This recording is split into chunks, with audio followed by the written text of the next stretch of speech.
Bon, bonjour tout le monde. On va faire une quatrième séance de DSA Expert en direct. Aujourd'hui, si vous avez des questions, commencez par nous les envoyer. Comme ça, on pourra les traiter au fur et à mesure.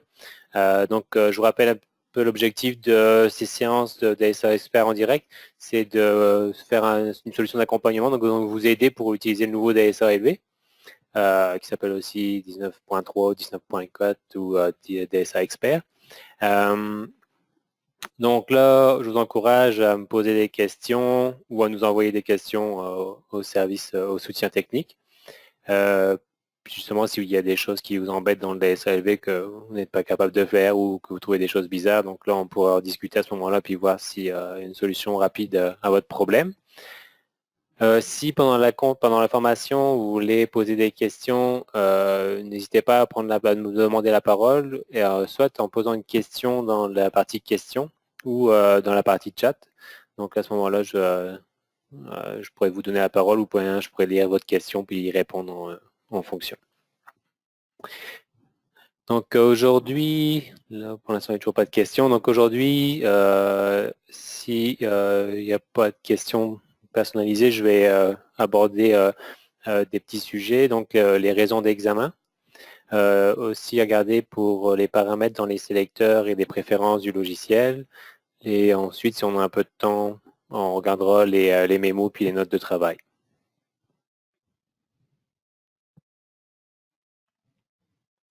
Donc pour les raisons d'examen. Alors, où est-ce qu'on trouve les raisons d'examen dans le logiciel? Donc il y a plusieurs places. Donc je vais vous montrer. On va prendre le logiciel.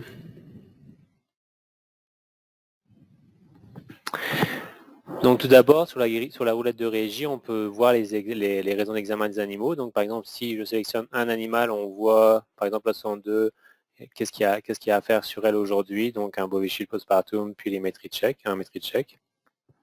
On peut aussi grouper les animaux. Donc on dessine un carré avec la souris en cliquant.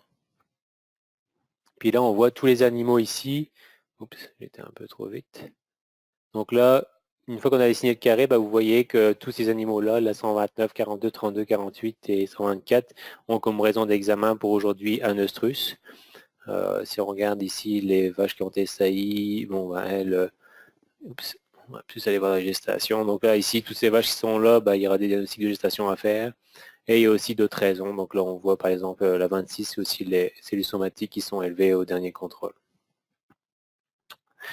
Donc ça, c'est le premier endroit où on peut voir les raisons d'examen. Ensuite, un autre endroit, pendant votre visite, ça va être au niveau des fiches individuelles. Donc, dans l'entête du dossier individuel, on trouve la zone où se trouvent les raisons d'examen. Donc, cette zone-là est toujours visible, peu importe où vous vous trouvez dans la fiche que ce soit dans le dossier complet ou le dossier simplifié. Et si vous vous amusez ici dans les onglets, on a toujours accès quand même à voir qu'est-ce qu'il y avait comme raison d'examen pour cet animal-là.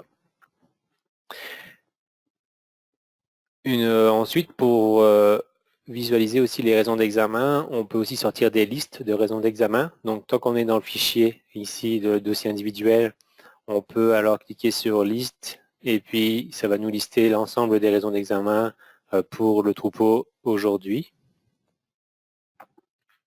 Donc là, tout ce que j'ai à faire aujourd'hui pour la visite, où il y a des raisons d'examen. Donc là, je vois que j'ai 38 vaches et 14 tors à voir. Donc si je veux voir les vaches uniquement, là j'ai listé tous les animaux. Un petit rappel, à chaque fois que vous avez des colonnes, vous pouvez cliquer sur l'entête de la colonne, puis à ce moment-là, le DSA élevé va faire des tris. Donc que ce soit un tri croissant ou décroissant. Donc ici, j'ai trié pour avoir les numéros des animaux par ordre croissant. J'aurais pu aussi trier par le jour de la saillie, par exemple. Donc là, en triant sur la colonne saillie, je vais visualiser les animaux en fonction de leur jour depuis la dernière saillie. Ensuite, donc là, on a toute la liste des raisons d'examen. Donc ça, on peut l'imprimer. Donc on peut aller, par exemple, faire visualiser avant l'impression ou l'envoyer directement à l'impression. Donc là, ça nous fait une liste de raisons d'examen papier que vous pouvez utiliser pendant votre visite. Cette liste d'examen va se trier en fonction du tri que vous avez affiché à l'écran. Donc comme là j'avais trié sur les jours depuis saillie, ben là vous voyez qu'il va m'imprimer ma liste en fonction des jours depuis saillie. Si vous préférez les voir en fonction des numéros, vous cliquez sur la colonne, puis à ce moment-là, il va y avoir la liste triée par colonne ou par le jour en lait, etc. ou le statut. Donc vous avez le choix à ce niveau-là. Et puis à chaque fois, dans cette liste-là, il y a aussi un petit résumé à la fin avec les premiers diagnostics. Ça, c'est pas modulable, c'est toujours la même chose. Donc, c'est premier diagnostic de gestation, vérification de gestation, confirmation de gestation, industrus, examen mammaire et autres raisons. Puis, il y a les animaux qui sont classés dans ces catégories-là. Donc, ça fait un petit résumé facile à voir si jamais, par exemple, on peut sortir cette liste-là pour les tors, pour que l'éleveur attrape les tors à la fin de la visite, là, histoire que ça aille plus vite des fois. Donc ça, c'est un endroit où on a encore où il est possible de voir les raisons d'examen. Dans ces raisons d'examen, ça on avait déjà discuté un peu, mais ici, il est possible de trier par catégorie. Donc si aujourd'hui, je veux juste faire de la repro, ben ici, c'est la repro qui est sélectionnée. Donc là, à ce moment-là, on verra uniquement des animaux qui ont de la repro à faire. Si en plus, je veux faire aussi un examen, des examens de santé mammaire, ben, j'active les santé mammaire, puis là, il va me mettre dans mes listes tous les animaux où il y aurait des raisons d'examen pour santé mammaire. Puis dans les raisons de santé mammaire, je peux aussi faire un tri de ce que je veux voir ou pas. Donc à chaque fois, si vous décochez ou cochez les raisons, ben, vous allez voir apparaître ou disparaître les animaux dans la liste.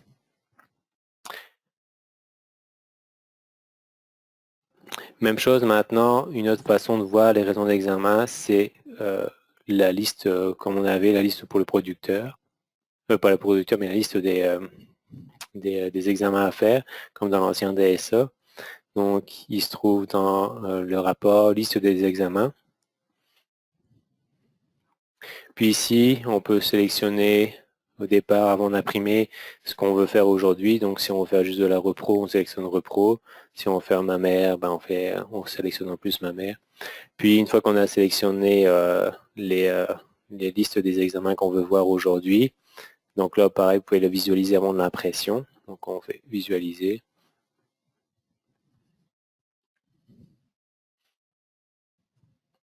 Puis là, donc là, ben, vous allez pouvoir avoir la liste des choses à faire aujourd'hui, classées par vache en première, puis après pour les tors, et en fonction de leur numéro, de leur identifiant. Et vous avez donc la possibilité d'inscrire sur le papier l'examen reproducteur, là, ça vous connaissez un peu déjà, et vous avez la raison pour laquelle l'animal doit être vu, puis un petit peu d'historique de l'animal.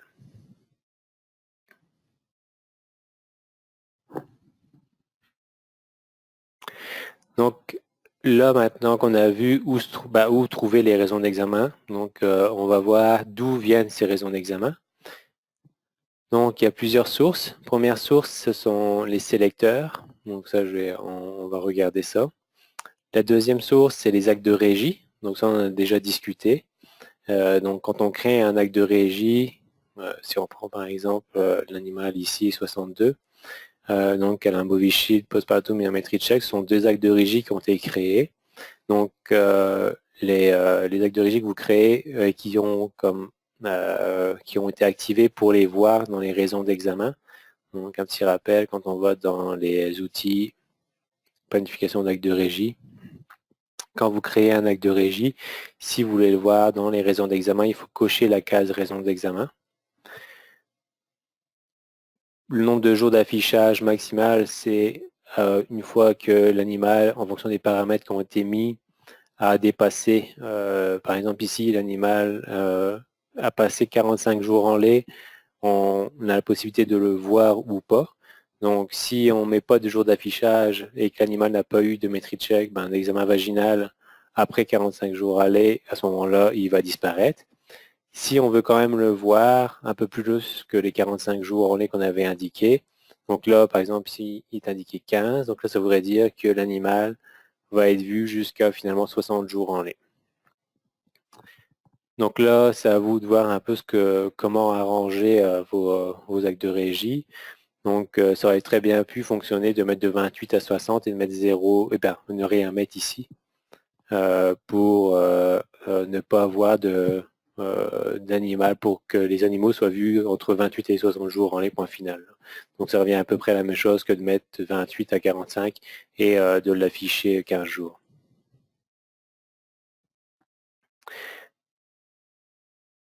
Donc les actes de régie, on en avait déjà discuté. Les sélecteurs, on va voir ça tout de suite. Donc dans les sélecteurs, c'est dans configuration, modification des sélecteurs. Donc là, il y a beaucoup de choses. Nous, on va commencer par la repro, ma mère et puis maladie. On va regarder ces trois onglets-là les plus importants pour la visite de troupeau. Donc, dans la partie repro, on va essayer d'agrandir un peu ça. En haut, vous avez la possibilité de paramétrer la période d'attente volontaire. Donc, les animaux vont être considérés, ne sont pas vus pour la repro avant 50 jours en lait pour les vaches. Vous pouvez indiquer un nombre de jours en lait différent pour les primipares. Donc là, faites attention, si jamais vous l'augmentez, donc là, ce sera normal qu'une primipare, si jamais j'ai mis 90 jours en lait ici, mais il ne faut pas s'étonner que l'animal, après 50, de 50 à 90 jours en lait, on ne la voit pas comme animal en anestrus, par exemple, puisqu'en fait, le DSA considère que le vétérinaire a décidé de ne pas l'avoir avant 90 jours en lait. Pour les génies sélecteurs, on peut leur paramétrer un nombre de jours d'âge pour la période d'attente volontaire. Ensuite, on a le calendrier des chaleurs. Donc, le calendrier des chaleurs, c'est le calendrier à petits carreaux qui est mis sur 28 jours. Donc là, on pourrait afficher les animaux qui ont dépassé la période d'attente. Donc ici, par exemple, 50 jours en lait pour les vaches. Et donc, à ce moment-là, vous allez l'avoir dans les listes. Et puis, bon, ce sont des animaux qui vont être surveillés pour des chaleurs. Même s'il n'y a rien à faire dans leur dossier, là, elles vont apparaître dans la liste des animaux sur le calendrier des chaleurs. Si vous ne voulez pas les voir, ces animaux-là, ben, il faut enlever les valeurs pour que ça apparaisse pas au niveau du... Oups. Ah, je pensais que ça marchait, c'est fort voir. Mais logiquement, il faudrait enlever les valeurs pour ne pas les voir dans le calendrier des chaleurs. Pour les tarissements, ici, on peut paramétrer les tarissements différents pour les primipares, multipares et pour les gestants de jumeaux. Ça va permettre de calculer la liste des vélages et tarissements que vous sortez à la fin, au moment du rapport de fin de visite, que vous pouvez laisser à l'éleveur. Donc, il va se baser sur ça pour établir les dates en fonction de la date de vélage prévue, moins les 60 jours pour les primipares, il va calculer une date de tarissement prévue. À ce moment-là, un petit conseil, ne créez pas d'acte de régie comprenant le tarissement, parce que là, vous allez potentiellement avoir un conflit entre les valeurs que vous avez ici, plus l'acte de régie que vous avez créé pour un tarissement qui contient le code tarissement. Si vous voulez créer un acte de régie juste pour vous rappeler, pour vous demander si l'éleveur a tari ou pas sa vache, à ce moment-là, n'écrivez pas de tarissement des interventions, mais par contre, mettez juste un message tarissement, par interrogation par exemple. Parce que si dans l'acte de régie, je vais revenir là-dessus. Ah, c'est parce que...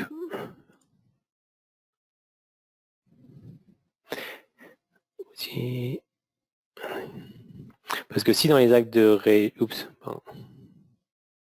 Si dans les actes de régie, ici, quand je crée un tarissement,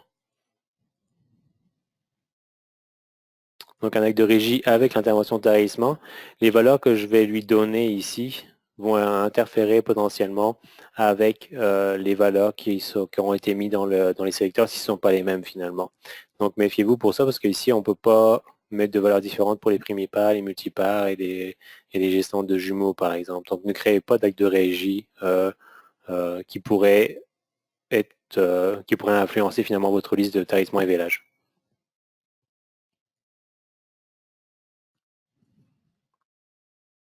Donc je vais revenir au sélecteur.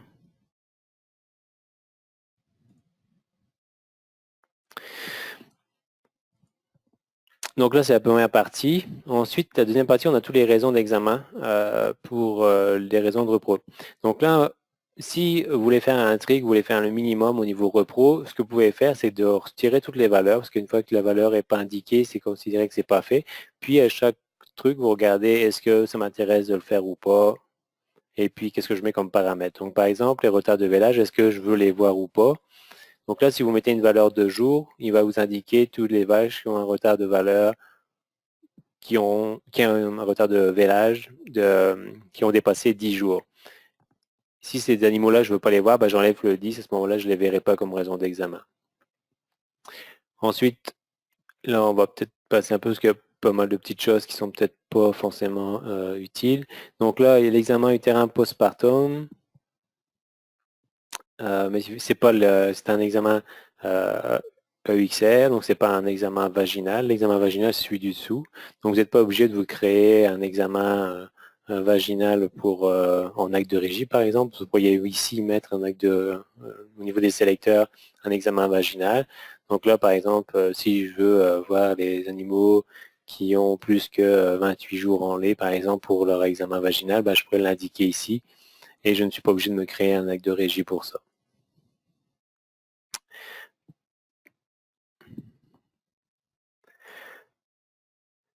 Donc les anostrus sont les vaches qui ont dépassé une certaine période d'attente. Donc là, ici, c'est 50 jours depuis le vélage. Et puis qui n'ont pas été vus en chaleur pendant au moins 23 jours.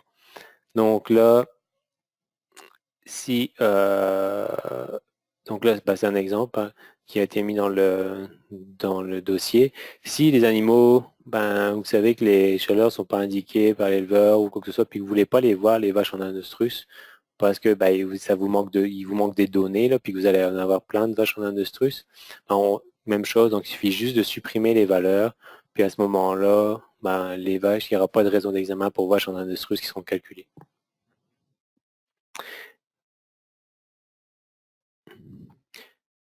Ici, il y a une petite nouveauté, c'est considérer les diagnostics de gestation provenant des laboratoires, donc que ce soit les DGMAT9 ou bien les PAG, les protéines associées à la gestation, donc comme Gestalab, j'arrivais plus à trouver le nom. Donc là, ici, on pourrait, quand on reçoit des diagnostics de gestation, avec, par exemple, c'est l'éleveur qui a mis la méthode DG29 ou que ça vient de Gestalab, ou là, à ce moment-là, on pourrait dire, OK, je veux les voir dans le dossier, mais je ne veux pas les considérer. Donc, qu'elles soient gestantes ou non gestantes, si je coche ici ne pas considérer, le statut de la vache ne dépend pas de ce diagnostic de gestation qu'on vient d'importer. Il dépend uniquement de vos données qui ont dans le dossier de l'animal. Donc, si elle est saillie puis que le seul diagnostic de gestation provient d'un laboratoire et que j'ai coché ne pas considérer les diagnostics de gestation, le statut de la vache reste saillie. Donc, je devrais l'avoir pour un premier diagnostic de gestation. Si, par exemple, je n'ai pas coché cette case-là, la vache aura un statut, mettons qu'elle était gestante, aura un statut gestante, puis vous allez l'avoir potentiellement pour une vérification ou une confirmation de gestation en fonction des paramètres que vous avez mis un peu plus bas. Même chose pour les diagnostics de gestation provenant des systèmes de traite, donc que ce soit gestante ou non gestante. Si on les coche, à ce moment-là, on ne les considère pas. Donc, on apporte les gestations et non-gestations des systèmes de traite, mais on ne les considère pas comme des vrais diagnostics de gestation. Donc là, le statut de la vache ne dépend pas de ces données importées. Si je les décoche, à ce moment-là, là, on considère que le diagnostic de gestation importé par le système de traite est valable. Donc à ce moment-là, une vache qui reçoit un diagnostic de gestation gestante aura un statut gestante. Ensuite, pour faire un premier diagnostic de gestation, donc là, vous paramétrez le nombre de jours depuis la dernière saillie. Donc pour les vaches qui sont saillies, par exemple, dans ce cas-ci, depuis 28 jours, elles auront un premier diagnostic de gestation dans leur raison d'examen. Vous pouvez après utiliser soit la vérification de gestation, soit la confirmation de gestation. Il y a des petites astuces en fonction de ce que vous voulez faire. Donc la vérification de gestation, par exemple, là ici, on dit OK, si jamais le premier diagnostic de gestation a été fait avant 45 jours depuis la dernière saillie, ou bien si j'ai un seul diagnostic de gestation au dossier, donc la vache a été vue qu'une fois, même si elle a été vue à 60 jours après la saillie, pour son premier diagnostic de gestation, à ce moment-là, je veux quand même la vérifier. Donc c'est ça que ça veut dire ici. Donc, si vous voulez en plus, par exemple, rajouter un paramètre supplémentaire, comme dans des visites où vous allez dans les fermes toutes les semaines, donc, et puis que vous ne voulez pas revoir la vache 2 semaines consécutivement pour faire un diagnostic de gestation, on pourrait lui dire, OK, ben là, je voudrais espacer mes diagnostics de gestation d'au moins, si vous y allez toutes les semaines, si vous faites 13 jours, ben là, le 14e jour, donc il va y avoir le diagnostic de gestation comme diagnostic de vérification de gestation qui va apparaître dans son dossier. Donc, ça va vous permettre à ce moment-là de voir une vache, par exemple, à 28 jours, plus 14, donc à 42 jours supplémentaires, 42 jours de PCI pour sa vérification de gestation.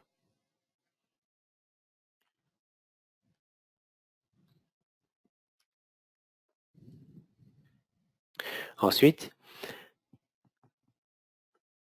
si vous voulez utiliser juste les confirmations de gestation, par exemple, dans un troupeau, j'y vais, par exemple, au mois, et je veux faire des sexages ou des choses comme ça. Donc là, à ce moment-là, vous pouvez utiliser comme référence, premier diagnostic de gestation après 28 jours depuis saillie, donc ça fonctionne. Puis la confirmation, je veux confirmer toutes les vaches qui ont au moins 60 jours depuis les dernières saillies. Donc peu importe à ce moment-là, quand est-ce que j'ai fait mon premier diagnostic de gestation, j'aurai une confirmation de gestation à faire après 60 jours. La confirmation peut aussi servir à faire des gestations avant le tarissement. Donc, si je veux les voir à 180 jours après la saillie, par exemple, là, je pourrais indiquer 680 jours après la saillie, puis à ce moment-là, il va me sortir une confirmation de gestation à 6 mois de gestation.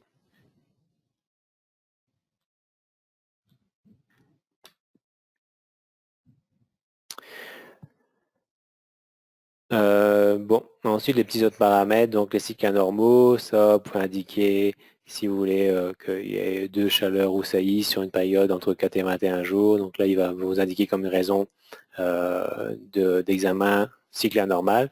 Même chose, si vous ne voulez pas voir ces animaux-là, il suffit juste de décocher. Saillies répétées, donc là vous choisissez, même chose, si vous ne voulez pas en voir des saillies répétées comme raison d'examen, il suffit juste d'enlever les valeurs. Sinon, là par exemple, c'était de voir au moins 3 saillies répétées sur une vache non gestante. Donc là, elle va apparaître, même si elle a été saillie il y a 3 jours, là on la verra comme raison d'examen, saillies répétées. Après, vous pouvez regarder en plus des anomalies. Donc là, même chose, si vous ne voulez pas voir les vaches qui ont des pneumovagins et urovagins, il suffit juste de décocher. Après la partie ici en bas, là, ce qui est intéressant de régler, c'est l'arrêt pour afficher les examens. Donc là, une fois qu'on a paramétré toutes nos valeurs ici, il se peut que des vaches passent à travers les examens. Donc par exemple, une vache achetée ou une vache qui avait, je ne sais pas pour quelle raison, mais elle n'était pas dans les tables au moment de la visite. Donc là, elle devait avoir son premier diagnostic de gestation. Finalement, elle n'était pas à la bonne étable. Ce qui fait que la visite d'après, elle va sûrement être à revoir. Là, ou la vache, elle est dans le champ carrément, puis il n'y aura pas possibilité d'aller la voir. Donc, pour éviter de la voir à chaque fois, l'animal, pour sa raison d'examen, comme premier diagnostic de gestation ou vérification de gestation, on peut lui dire, OK, si je n'ai pas fait mon examen et qu'il y a 60 jours après, je ne l'ai toujours pas fait, mon examen, arrête de me l'afficher, cette raison d'examen-là. Dans l'ancien DSA, c'était fait de façon systématique. Donc là, c'était, je pense que c'était 45 ou 60 jours, je ne me souviens plus très bien. Mais ici, vous pouvez le paramétrer. Donc, en fonction de la fréquence de vos visites, vous pouvez dire, OK, si j'y vais aux semaines, il suffit juste qu'au bout de 2 semaines, si je ne l'ai pas fait, c'est sûr que je ne le ferai pas parce qu'il y a quelque chose qui se passe, que cet animal-là n'est pas disponible pour faire l'examen. Donc là, ça ne sert à rien de me le montrer pendant toute sa lactation, puisque de toute façon, je n'ai pas eu la possibilité de le faire finalement. Donc une fois que vous avez réglé tous vos paramètres au niveau repro, là, vous faites sauvegarder, puis ça sauvegarde ici les paramètres pour la repro.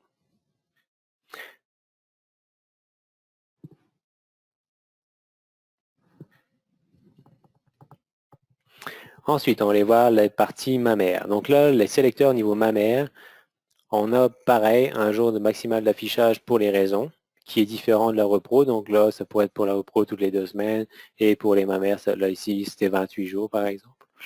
Donc là, vous choisissez la même chose pour la durée maximale d'affichage des raisons d'examen.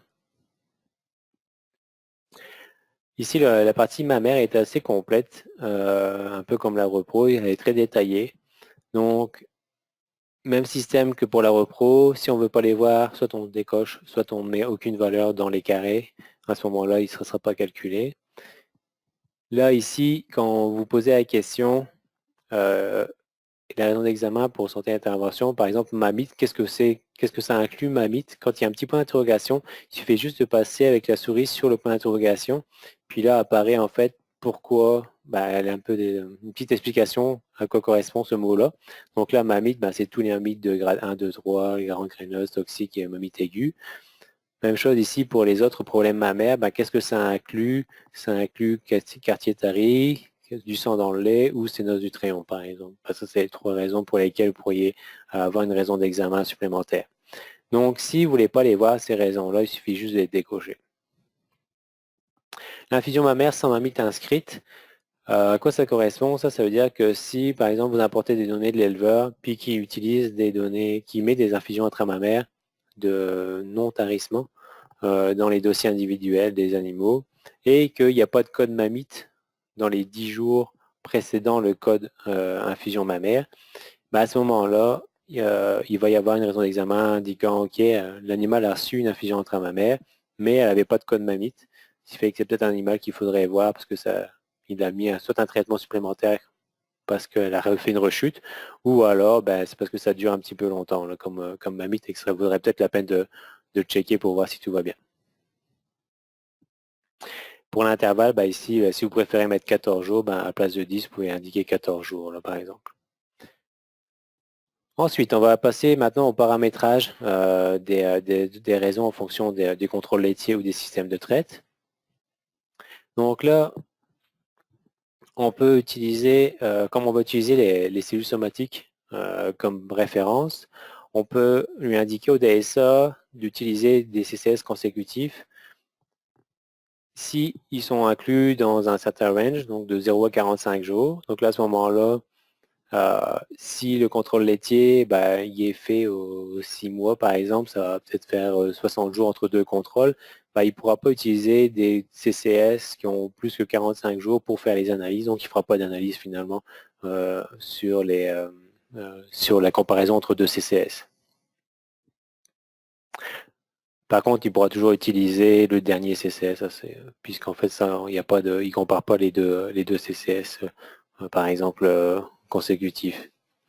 Donc, ici, le premier paramètre, donc dernier CCS supérieur ou égal à 200 000, par exemple, est associé à une augmentation de 1,5.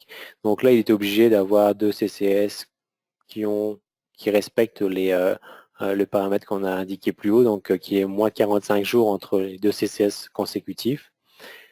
Et donc, ce qu'il va regarder, c'est est-ce qu'il y a une augmentation de 1,5 entre les deux.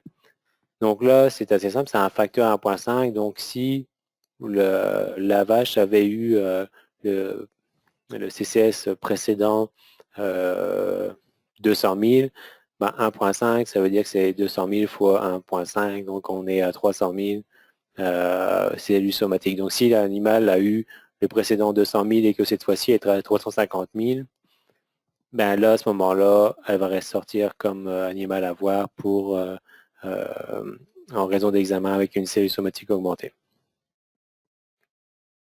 Ou alors, s'il y a juste le dernier CCS qui est supérieur ou égal à 750 000, elle va aussi sortir comme raison d'examen cellule somatique augmentée.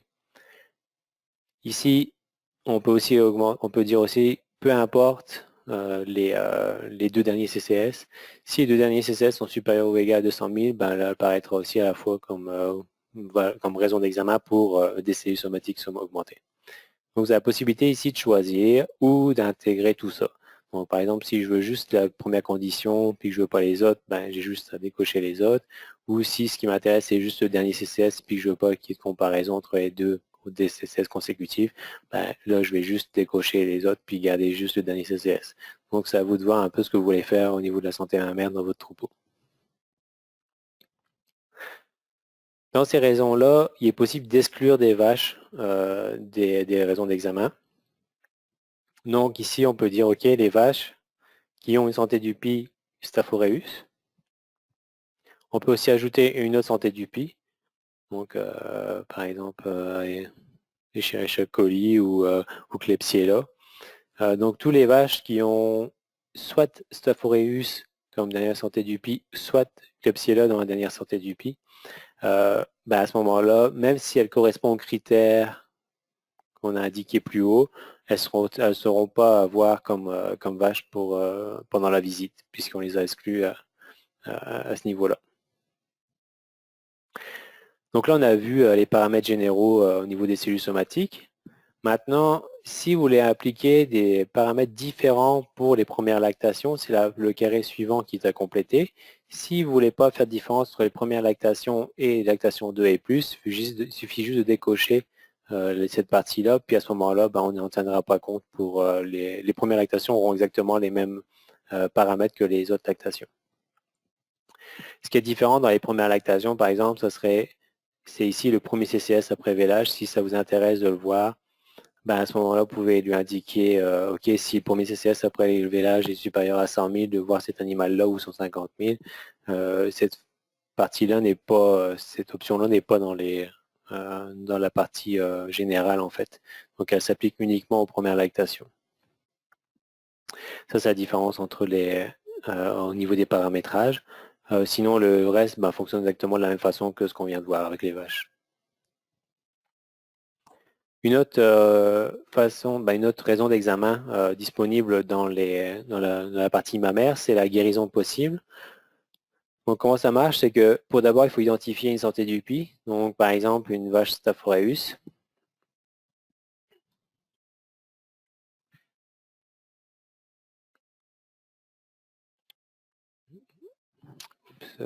Staph aureus ici. Donc, par exemple, une Staph aureus. Et puis, que ces 3 derniers CCS ou ces 4 derniers CCS ou ces 2 derniers CCS, à vous de choisir, sont inférieurs ou égales à une certaine valeur. Donc, par exemple, ici, 200 000. Bon, vous allez avoir comme raison d'examen, OK, cette vache-là était Staph aureus. Ces 3 derniers CCS sont inférieurs à 200 000. Est-ce que là, vous allez voir comme guérison possible au niveau de la raison d'examen. Donc là, c'est à vous de voir, est-ce que ça vaut la peine de faire ensuite les 3 tests de bactériaux, etc. Et puis ensuite de regarder si elle est vraiment guérie de son Staph aureus ou si elle est considérée ou si elle a encore du Staph aureus au niveau du pie. Vous pouvez utiliser le même système pour d'autres santé du pie, donc comme Klebsiella, coli ou n'importe quoi. Et si vous ne voulez pas le faire, utilisez juste une... Oups. Il suffit juste de mettre la case vide. Oups. Il suffit juste de ne pas indiquer de santé du pie, puis à ce moment-là, il n'y aura pas de raison d'examen pour guérison possible. L'échantillon de lait, donc là, la même chose. Avant, il fallait créer dans l'ancien DSA comme un acte de régie, là, comme une... je ne sais plus comment ça s'appelait. Donc là, dans les sélecteurs. Ici, là, vous pouvez l'indiquer directement. OK, je vais faire un échantillon de lait systématiquement sur tous les animaux qui ont vélé depuis au moins 3 jours. Si vous ne voulez pas en faire systématiquement, il suffit de ne pas mettre de valeur dans cette case-là. Là, il n'y aura pas d'échantillon de lait à faire sur les animaux. Puis, si vous voulez en faire, mais pas sur toutes les vaches, parce que vous voulez exclure de cet échantillonnage-là les vaches qui sont Staph aureus, à ce moment-là, vous indiquez ne pas considérer si la vache a une santé du pie Staph aureus. Et encore, comme tout à l'heure, il y a encore possibilité d'exclure 2 santé du pie. On avait déjà discuté qu'il faudrait peut-être en mettre plus, mais pour l'instant, c'est resté à 2 santé du pie. Puis les santé du pie, c'est les santé du pie qui sont standardisées en fonction du mal d'Itoff. Donc vous avez pas mal de bactéries à choisir dans la liste.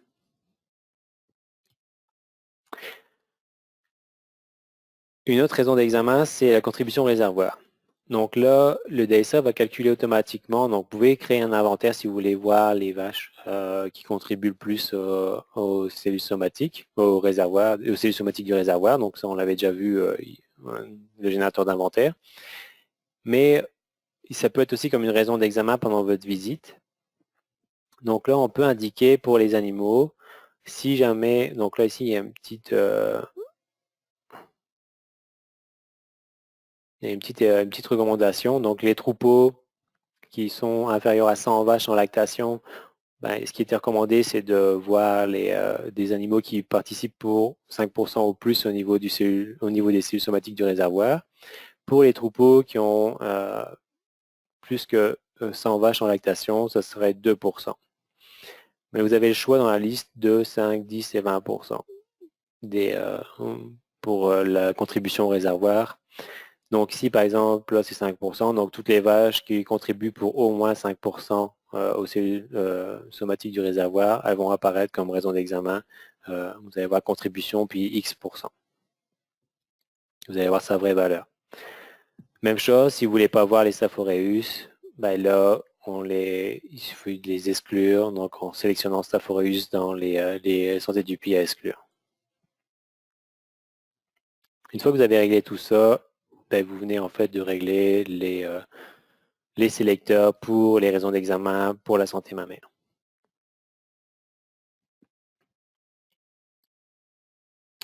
Enfin, le troisième qu'on va regarder, qui est beaucoup plus court, c'est les maladies. Donc, dans les maladies, qu'est-ce qu'il y a? Il y a une partie qui est examen locomoteur, donc tous les animaux qui ont au moins un problème locomoteur. Donc là, si vous voulez les voir pendant votre visite, donc tous les animaux qui ont arthrite, blême, boiterie, etc., ils pourront apparaître comme raison d'examen. Si vous ne faites pas d'examen locomoteur ou que ça ne vous intéresse pas d'en faire pendant la visite, il suffit juste de le décocher. À ce moment-là, on ne verra pas les animaux qui ont eu des problèmes récemment au niveau locomoteur. Les examens corporels, donc ça c'est des problèmes de santé, donc même chose dans la liste, vous voyez un peu toute la liste des maladies qui sont référencées et pour lesquelles il pourrait y avoir des raisons d'examen pendant votre visite. Si ça ne vous intéresse pas non plus de les voir, il suffit juste de les cocher, donc à ce moment-là on ne les verra pas. Pareil ici pour les animaux, si jamais l'éleveur a pris la température puis qu'il vous a remonté les données, vous pourrez indiquer de voir les vaches qui ont plus que 39,5 degrés de température. Donc là, comme raison d'examen, si vous ne voulez pas les voir, vous n'indiquez aucune valeur dans la case. Et à ce moment-là, vous ne verrez pas de vaches pour raison d'examen fièvre finalement. Ensuite, il y a une autre partie ici qui s'appelle les transmissions des résultats. Donc ça, c'est des résultats de laboratoire des cultures de lait qui ont été faites entre vos deux visites et dont les données ont été encodées dans les dossiers. Donc, si vous voulez les voir pendant votre raison d'examen, vous les cochez. Puis, comment est-ce qu'on valide cette raison d'examen-là? C'est en indiquant qu'on a transmis l'information au producteur. Donc, par exemple, ça faut toujours sortir de là.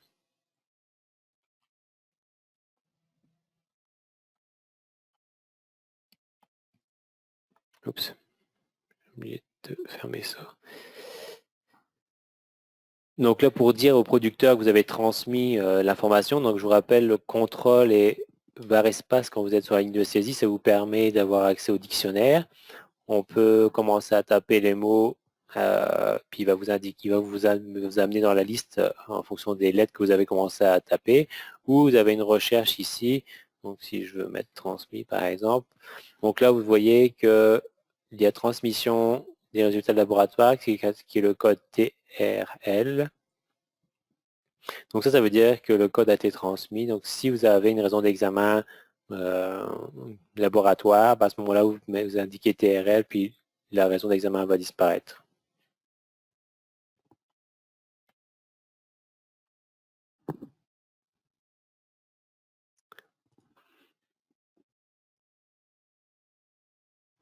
L'autre partie dans les sélecteurs de maladies, c'est la partie pour les BHB. À quoi ça sert? C'est vous indiquer un seuil pour lesquels, les BHB puis l'acide gras, pour lesquels les animaux vont être flagués finalement. Donc en fonction du résultat, si par exemple on prend les kétomètres, qui est l'équivalent du précision extra. Donc, quand si l'animal a plus que 1.4, plus ou égal à 1.4 millimol par litre 200 de BHB, à ce moment-là, dans le dossier, il va apparaître en rouge. Donc, si vous voyez que là, son dernier BHB était à 0.8, donc il est dans le blanc. Puis ici, aujourd'hui, je lui fais un kétomètre, puis qui est à 1.5. Je suis dans le dossier simplifié, donc là, il faut l'actualiser. Donc, vous voyez que là, il est en rouge. Donc là, ici, on a vu les parties les plus importantes au niveau des sélecteurs. Qu'est-ce qui est à régler avant votre visite? Donc, si vous faites juste de la repro, ben, vous vous occupez pas de la partie mammaire, décochez tout. Puis à ce moment-là, vous faites juste la repro. Et dans la repro, ben, vous avez les paramètres à régler. Puis donc, à chaque fois qu'on enlève les paramètres, ben, ça ne sera pas vu comme raison d'examen. Je vais revenir là-dessus. Donc là, on a vu les sélecteurs, les actes de régie. Maintenant, on va voir les protocoles, ça c'est assez rapide. Donc ça, on en avait déjà discuté. Donc les animaux qui ont des raisons d'examen, qui ont des protocoles en cours. Hop. Par exemple, on va prendre cet animal-là. Donc vous voyez, à chaque fois qu'il y a une petite étoile avec quelque chose, ça veut dire que c'est une action qui vient d'un protocole en cours. Donc elle est sur un début de protocole de 7.7.2.1. Et à la date d'aujourd'hui, elle doit recevoir de la fertiline. Comment est-ce qu'on fait pour faire apparaître les actions des protocoles en cours? C'est encore dans les sélecteurs. Dans la partie protocole, donc le dernier onglet au bout. Puis ici en haut, vous avez raison d'examen. Donc là, si vous décochez, là, vous ne les verrez pas, ces actions-là. Si vous voulez les voir pour aujourd'hui, tout ce qu'il y a comme action, toutes les actions qui sont à faire pour des protocoles qui sont en cours dans les animaux, dans les dossiers des animaux, là, vous cochez, puis là, à ce moment-là, vous verrez ce qui est à faire à la date d'aujourd'hui. Donc, pendant votre visite, vous pouvez faire les actions que l'éleveur n'a pas eu le temps de faire ou pour que le protocole soit fait finalement.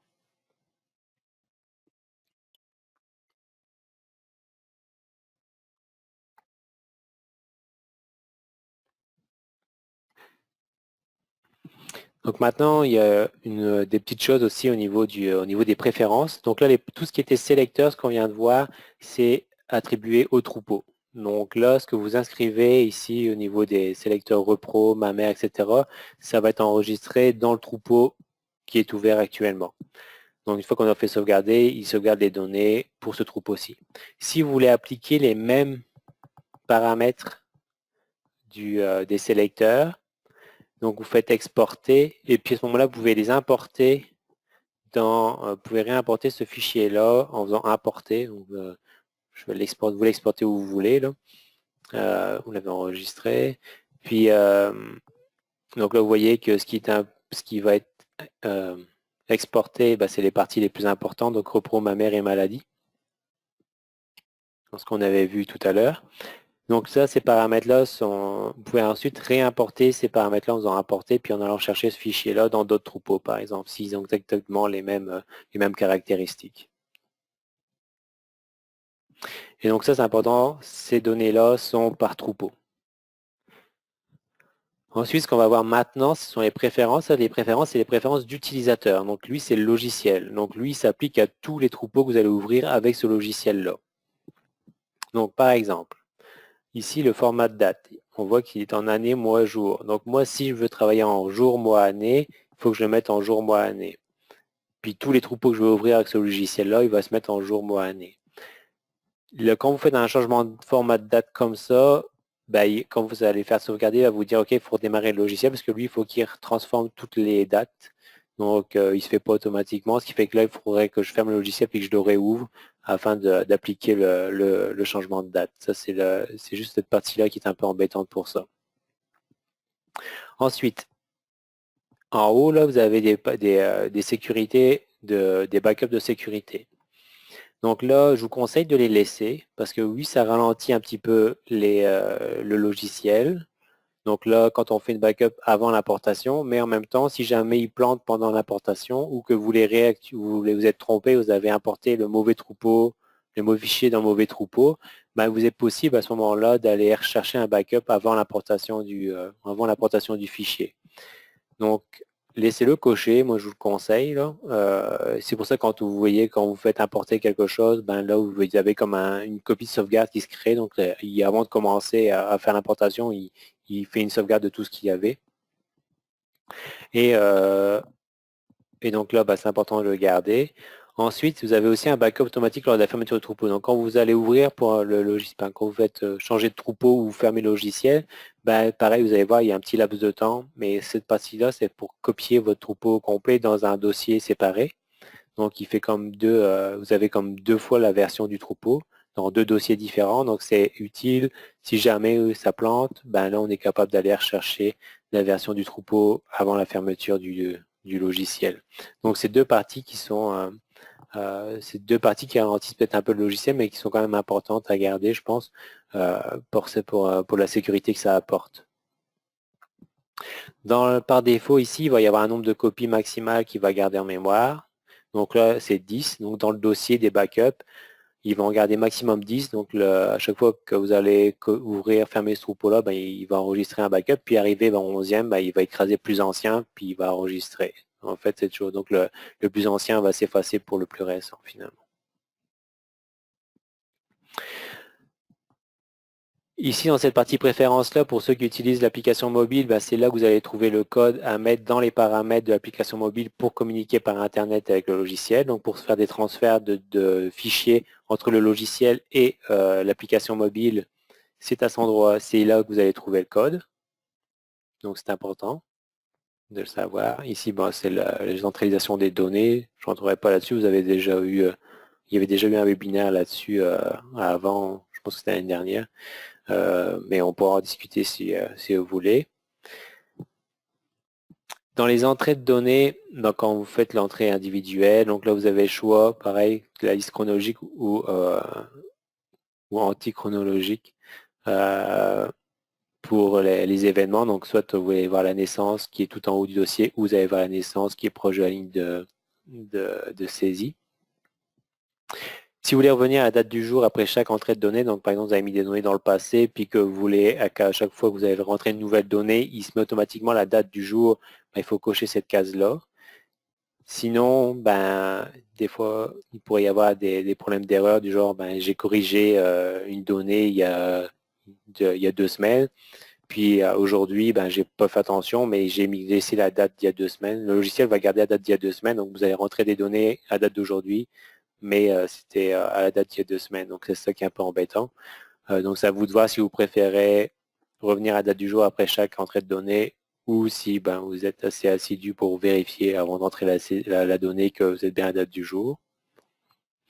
Et puis ici, pour les entrées individuelles, donc là, vous pouvez choisir entre soit l'entrée complète ou l'entrée simplifiée.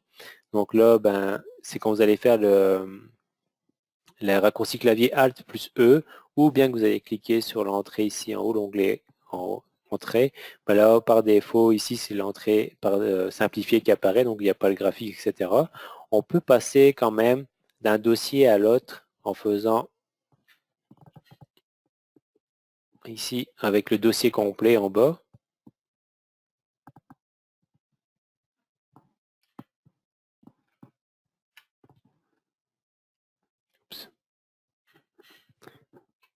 Je vais l'effacer. Donc vous avez ça, c'est le dossier complet. Donc là, dans le dossier complet, ben, il y a les graphiques qu'on peut paramétrer dans les préférences qu'on va voir tout de suite. Donc ici, par exemple, dans les paramètres par défaut, il y a le lait, puis les cellules somatiques. Puis il y a tous les petits onglets supplémentaires. Si vous voulez faire un tri, voir juste les vélages. Donc là, il vous envoie les vélages et tarissements. Si vous voulez voir juste les données repro, ben, c'est dans l'onglet repro, il va vous juste afficher les parties repro. Si vous voulez voir juste les mammaires, vous allez voir juste les données mammaires dans son dossier. Donc ça, c'est un peu la grosse différence entre l'entrée simplifiée puis l'entrée complète. C'est sûr que l'entrée simplifiée est plus rapide de passer d'un dossier à l'autre en fonction de l'ancienneté et des données qu'il y a dans le dossier. l'entrée complète, ben, elle est visuellement plus agréable parce que les événements de la même date sont un peu réunis, du même style, sont un peu réunis elle est sur la même ligne pour que ça vous fait moins de lignes à ce moment-là au niveau du dossier individuel. C'est un peu mieux arrangé, quoi.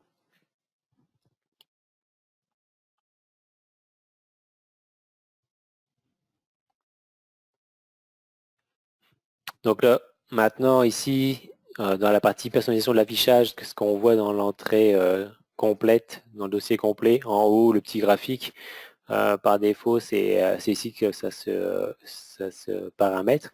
Donc si vous voulez voir le lait PCCS, c'est ça qui est indiqué. Si on veut voir les kilos de gras en plus, il va y avoir une troisième ligne qui va être les kilos de gras.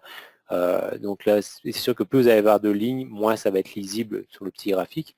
Donc je vous conseillerais d'en mettre 2 voire 3 grands maximum là, pour puis voir un peu ce que vous voulez, ce qui vous intéresse le plus. Afficher l'origine des données, à quoi ça correspond? C'est juste pour voir pour tout l'ensemble de ces données-là, de voir d'où elles proviennent finalement.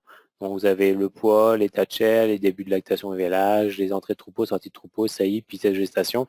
Donc si vous voulez savoir dans le dossier individuel d'où proviennent cette donnée-là, qui est-ce qui a créé cette donnée-là, je vous ai juste mis un petit exemple. Hmm, ici.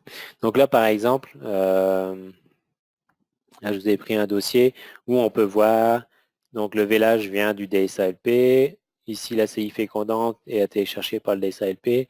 Là, la gestation a été encodée à partir du DSALV mobile. Là, ici, la deuxième gestation, c'est moi qui l'ai indiqué. Puis là, ici, ce vélage-là, ben, c'est récupéré par le contrôle laitier français. EDEL. Ça peut être marqué, ça sera peut-être marqué euh, CDHMS pour le contrôle laitier de Valacta, par exemple.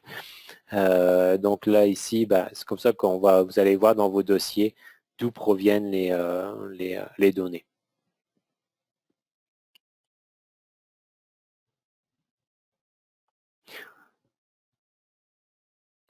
Dans les traitements, bah, en fait, ces informations-là, vous devez les intégrer, mais est-ce que vous voulez les voir ou pas dans le dossier individuel? Donc, pour simplifier la vue du dossier individuel, par exemple, si je veux voir juste la dose et l'unité de la dose actuellement, ben, là, ce qu'on va avoir, de toute façon, vous avez vu des dossiers. Donc là, par exemple, l'animal a reçu du Muse injectable, puis il a reçu 6 ml. Donc, on voit juste le médicament, puis la dose. Si vous voulez en voir plus d'informations, comme les retraits de lait, etc., vous pouvez les mettre. Mais de toute façon, ces données-là, vous devez quand même les indiquer quand vous faites une saisie de données. C'est juste visuellement au niveau du dossier. Les données sont dans la base de données, mais vous allez juste voir ces deux informations-là simplement. Donc, le médicament et la dose au niveau du dossier individuel, juste pour ne pas surcharger finalement la visualisation du dossier. Pareil pour les saillies, donc même chose, vous pouvez juste visualiser une partie. Ce qui est important au niveau des saillies, c'est ici l'identifiant du taureau. Donc là, par défaut, est-ce que vous utilisez le nom, le numéro d'enregistrement ou le code IA? Habituellement, c'est le code IA la plupart du temps. Donc ça, c'est important parce que quand vous allez encoder une saillie à la main, si c'est vous qui rentrez les saillies, par exemple, vous allez encoder un 0200 quelque chose, ben, si vous avez coché non, lui, il va essayer de trouver un 0200 dans les noms, ce qui est un peu embêtant pour lui parce qu'il ne savait pas être, la plupart des noms ne s'appellent pas 0200. Hein. Par contre, même chose, inversement, si vous travaillez avec les noms des taureaux, bah, et que vous avez coché code IA, c'est sûr que lui, il va chercher dans tous les codes IA le nom du taureau, donc ça risque d'être plus problématique. Ce qui fait quand vous rentrez des saillies, ben, en fonction du troupeau, en fonction de l'éleveur, l'habitude qu'il a d'utiliser les taureaux, donc soit par le nom, soit le code IA, c'est ici qu'il faut l'indiquer. Donc même chose pour les vélages, vous pouvez afficher beaucoup d'informations dans la ligne dans le dossier ou ne pas les afficher, mais toutes ces informations-là sont quand même nécessaires quand vous faites une saisie de données. Diagnostic de gestation, même chose. Puis on va terminer avec les liste des animaux à examiner. Donc là, par exemple, si vous faites juste de la repro dans ce troupeau-là, par défaut, vous pouvez cocher repro. Donc à ce moment-là, quand vous allez faire la liste des animaux à examiner, lui, ce qu'il va cocher dans la liste, c'est-à-dire la liste qu'on voit quand on fait un dossier individuel, qu'on appuie sur liste ici, là, ou ouais. Donc ici, par défaut, à chaque fois, ça va être ici la repro qui va être cochée. Les autres ne seront pas cochés ici.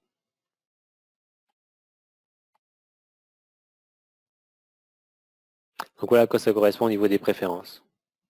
Donc une fois que vous avez fait vos préférences, ben, vous faites sauvegarder, puis à ce moment-là, vous allez pouvoir...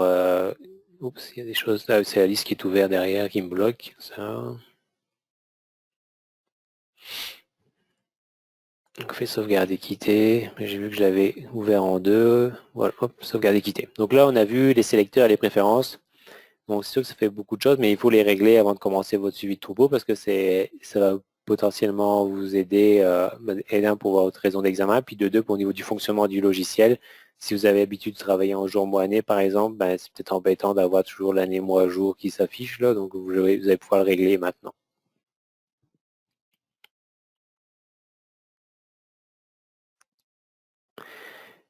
Une petite chose, les mémos. Donc là, c'est les petits messages qui vont apparaître. Ce sont des messages qui sont attribués au troupeau. Vous avez deux endroits pour les trouver, soit dans utilitaire mémo ou le petit onglet qui va être, on va voir tout à l'heure, c'est mémo. Là. Pour les créer, il faut aller dans les planificateurs, un planificateur de messages. Je vais en faire un avec vous. On va fermer ça. Donc ici vous avez les messages. Donc là, ça c'est les messages en cours. Donc il n'y en a pas actuellement. Puis si vous voulez en créer un, donc il va falloir aller dans Outils, planificateur des messages ici. Ah, c'est chiant qu'il n'y ait pas toujours derrière. Bon, donc là ici, là par exemple dans la liste, il y avait un message déjà de mine. Moi on va en créer un. Donc par exemple, on pourrait mettre la fête de Jean, puis comme par hasard, ça va être le 24 juin. Oups. Donc là, la même chose, pour que ça se répète, par exemple, je vais le mettre dans le passé. Là. 24 juin 2019. Puis si je veux que ça se répète à chaque année, donc je peux lui dire, OK, on va faire une période, ça va être annuel, tous les ans. Donc là, il va apparaître le message une fois par an, bah, tous les ans. Là. Ici, si on veut faire apparaître plusieurs jours, parce que peut-être que j'y vais aux semaines dans ce troupeau-là, puis je vais peut-être pas tomber le jour de sa fête, ou donc là, je pourrais mettre un certain nombre de jours, donc il va apparaître, puis jusqu'à ce que je lui dise, OK, j'ai vu ton message, puis c'est bon. Là. Donc ça, c'est donc là, vous pouvez, donc ce petit message-là, une fois qu'il est créé, il va apparaître à la date prévue, donc le 24 juin. Puis pour 7 jours, si jamais je ne l'ai pas arrêté avant. Je vais en créer un aujourd'hui pour que vous voyez à quoi ça ressemble. Donc par exemple, ici, aujourd'hui, on va faire test. Donc à la date d'aujourd'hui, on va le faire afficher une journée. On va faire sauvegarder. Donc là, je viens de me créer un petit mémo. Puis vous voyez, là, ici, tout en haut, maintenant, au niveau des messages, on voit que ça clignote rouge. Ça veut dire que j'ai un message à voir à la date d'aujourd'hui, dans ce troupeau-là. Donc là, ce qui est indiqué, bah, il est marqué le petit texte que j'ai indiqué. Donc là, j'ai vu le test, c'était test. Puis donc là, j'ai le choix soit de le faire disparaître, soit de l'envoyer vers les notes de travail. Donc là, on peut par exemple les mettre dans les notes de travail, parce que c'était mon sujet que j'allais aborder après.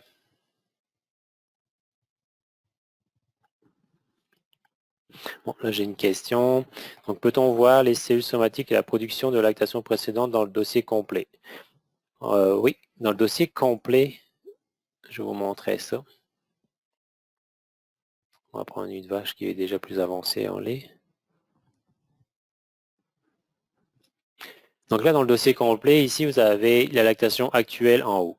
Si vous voulez voir, il y a un petit résumé aussi de la production, la production 305 prévue, puis des CCS.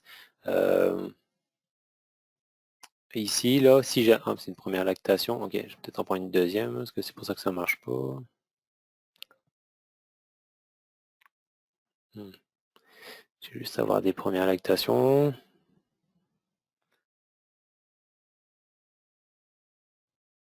Deuxième lactation, ok.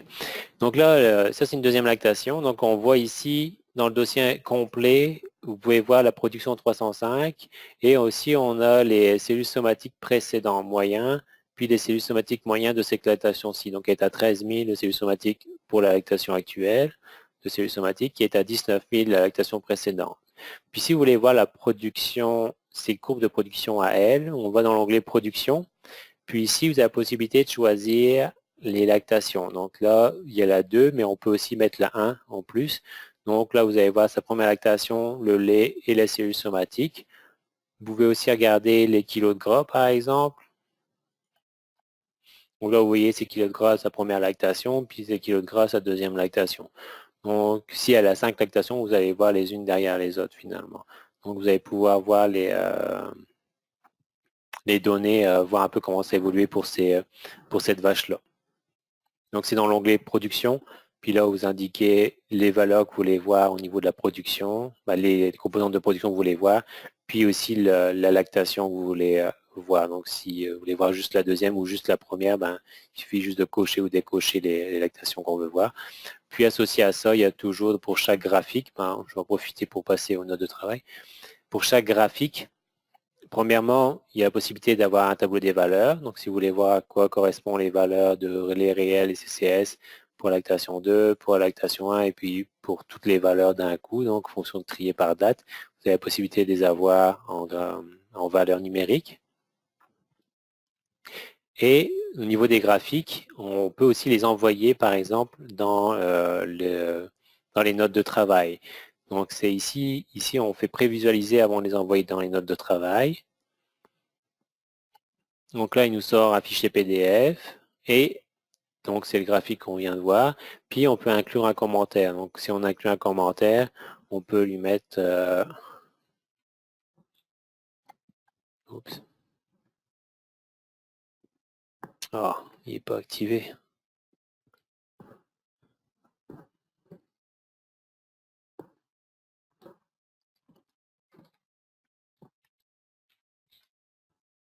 Bon, donc là on peut mettre un commentaire, on fait OK. Donc là le logiciel on va créer une deuxième page. Donc la première page c'est votre graphique. Puis la deuxième page, il y a le commentaire qui va s'afficher ici. Puis là, vous avez le choix, soit vous pouvez l'ajouter aux notes de travail, ou vous pouvez le sauvegarder, l'imprimer ou le fermer, puis ça ne fera rien avec ça. Dans les notes de travail, par exemple, ici, on va aller voir ça. Donc, dans les notes de travail, donc c'est dans vous avez la possibilité d'aller voir notes, ici, là. Donc cliquez dessus. Puis, donc là, vous pouvez trier les affaires par la date, par catégorie, par vétérinaire, par type de rapport, etc. Donc les notes de travail, à quoi ça sert? Ça sert, comme par exemple, indiquer un graphique. Donc là, par exemple, tout à l'heure, j'ai ouvert le graphique d'analyse de santé mammaire. Donc, je l'ai envoyé dans les notes de travail, puis j'ai mis un commentaire. Donc là, si je veux le revisualiser la prochaine visite, par exemple, il suffit juste d'avoir le... Oups. Ah, je pense que je suis pas sûr que le PDF soit indiqué ici.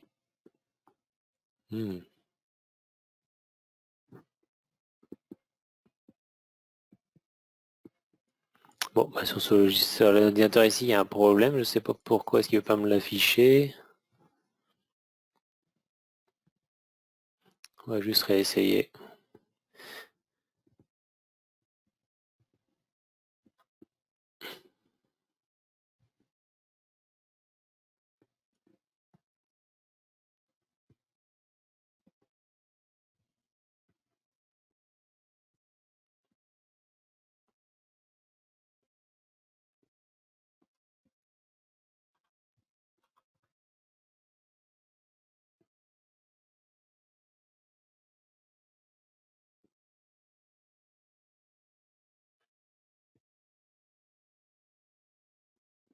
Bon, j'ai un problème avec cet ordinateur-ci. Je n'avais pas essayé sur celui-ci avant. Donc logiquement, il aurait dû me laisser... il y a comme quelque chose qui ne veut pas avec cet ordinateur-là. Mais ouais, donc logiquement, on est capable d'aller rechercher le graphique. qu'on a enregistrées, parce que les fichiers ici, toutes les notes qui ont des fichiers, tout est enregistré dans la base de données. Donc, on peut annexer soit des graphiques qu'on a fait, soit ajouter aussi des choses comme supplémentaires. Donc, si on avait un menu, pas un menu, mais une analyse de la ration, ben, on pourrait à ce moment-là aller le chercher puis le mettre dans la base de données. Puis il va enregistrer ce document-là dans la base de données. Donc on peut se créer des fichiers comme ça. On peut indiquer une note manuelle à la main. On peut rajouter des choses ici. Donc vous avez déjà une note dans le document PDF, mais si vous voulez rajouter en plus une note, il est possible d'écrire dans la partie note ce que vous avez envie. Là, par exemple, ici, un Penstead, donc là, il est indiqué les valeurs de chaque étage. Donc ici, vous avez la possibilité en plus de choisir la catégorie. Donc, ce que vous voulez, donc alimentation, manque de données, remplacement, blablabla, rapport, manque divers. Les rapports de fin de visite, ça c'est normalement vous avez le choix de les mettre dans les notes de travail ou pas en fonction de vos envies quand vous faites le rapport de fin de visite. Donc là, par exemple, quand on fait outils, rapport de fin de visite. Donc ici, il y a une petite case à cocher ici, archiver dans une note de troupeau. Donc si la case est cochée, il va enregistrer.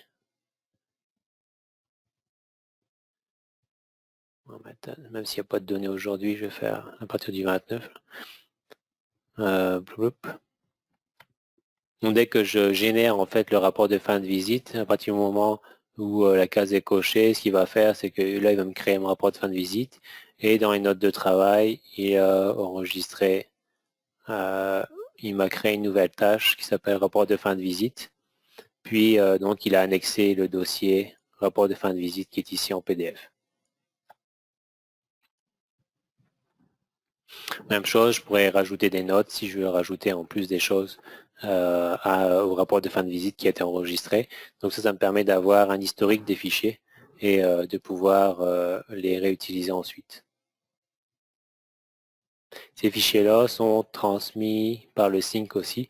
Puis comme ils sont inscrits dans la base de données, ben, normalement vous y avez accès à tout moment.